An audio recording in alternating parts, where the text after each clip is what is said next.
স্বাদের জন্য সারা দেশে বিখ্যাত ময়মনসিংহের ত্রিশালের কচু ও কচুরলতি।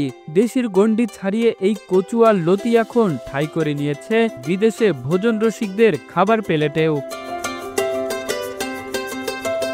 একসময়ে গরিবের খাবার হিসেবে পরিচিত কচু ও কচুরলতি এখন বিক্রি করে স্বাবলম্বী হচ্ছেন ত্রিশালের অনেক কৃষক। তবে উৎপাদন খরচ বেড়ে যাওয়ায় দাম নিয়ে হতাশ কৃষকরা।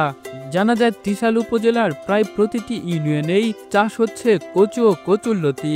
তবে রামপুর ইউনিয়নের গফারকুড়ি ও ঠাকুরবাড়ি গ্রামে সবচেয়ে বেশি আবাদ হয় এই সবজি। লতির গ্রাম হিসেবে পরিচিত পেয়েছে এই দুটি গ্রাম। ঢাকা, গাজীপুর, কুমিল্লা, চট্টগ্রাম, সিলেট সহ দেশের বিভিন্ন জায়গা থেকে ব্যাপারীরা আসেন এখানে।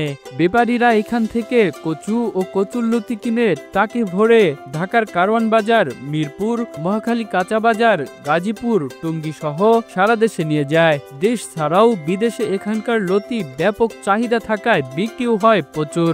অন্যান্য ফসলের তুলনায় অল্প পরিচর্যায় ফলন ভালো হওয়ায় কচুরলতি চাষের দিকে ঝুঁকছেন এখানকার কৃষকরা। তবে সার বীজের দাম, শ্রমিকের মজুরি সহ উৎপাদন খরচ বেড়ে যাওয়ায় বাজারে কচু ও কচুরলতি ন্যায্য দাম না পাওয়ায় হতাশ কৃষকরা।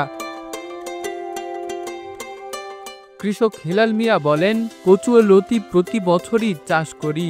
উৎপাদন বেশি হলে দাম কম, আমরা ঠিকঠাক দাম পাই না।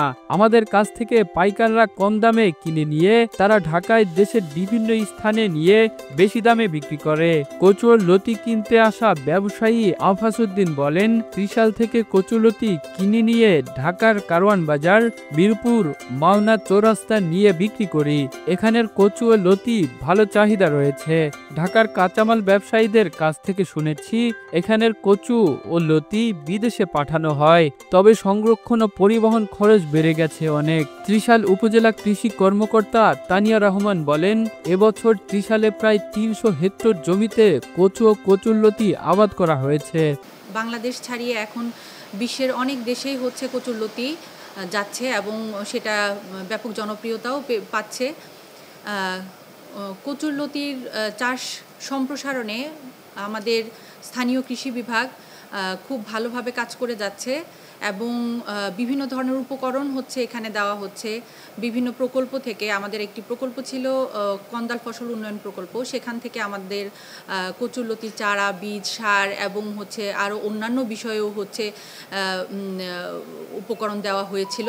এবং এছাড়া কচুরলতি চাষে আরও আমরা বিভিন্ন প্রকল্প থেকে সহযোগিতা পেয়ে থাকি এবং সেই সহযোগিতাটাও আমরা হচ্ছে কৃষকদের মাঝখানে ছড়িয়ে দেওয়ার চেষ্টা করছি।